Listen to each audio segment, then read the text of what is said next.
Hello welcome back to me సేవా madam channel. ఈరోజు అయితే మాదంతా కూడా వెజ్ అండి. ఏంటి వెజ్ అనగా నీరసం వచ్చేస్తుందా? ఏం లేదండి, పప్పు చేశారు, ప్లెయిన్ పప్పు. ఆ తర్వాత ఏమో దొండకాయ వేపుడు చేశారు. నెక్స్ట్ ఏమో టమాటో, మా చెట్టు వంకాయలు, కొంచెము బంగాళదుంప వేసి వండారండి. వీటితో పాటు మనకి పొడి ఉంటే కానీ ముద్ద దిగదు కదండి. ఈరోజు నేను వేసుకునే పొడి అయితే కనుక నువ్వుల పొడి మాట. ఈరోజు నేను కదండి, నా కూతురుతో ఫస్ట్ తినిపించాను. ఎప్పుడైనా అంటది తినడానికి. ఈరోజు బలవంతంగా వీడియో అని చెప్పి కొంచెం అన్నం కూడా ఎక్కువ వేసానండి.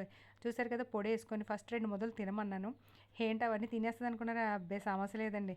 అటు పక్క వాళ్ళ తాతయ్యకి, ఇటు పక్క ఇలా అమ్మమ్మకి కలిపేసి పెట్టేస్తుంటుంది. ఇగోండి, కొంచెం వీడియో ముందు కాస్త బాగా నటిస్తుందండి తిన్నట్లుగా. కానీ పొడి అంటే ఇష్టమేలండి. నువ్వుల పొడి మంచిది కదండి, నడుముకి మంచిది. దాంతోపాటు కొంచెం ఆవకాయ. ఈ మధ్యన డాక్టర్స్ ఆవకాయ తినొచ్చు అంటున్నారండో, ఎందుకంటే దానిలోని కాల్షియం ఎక్కువ ఉంటుందట.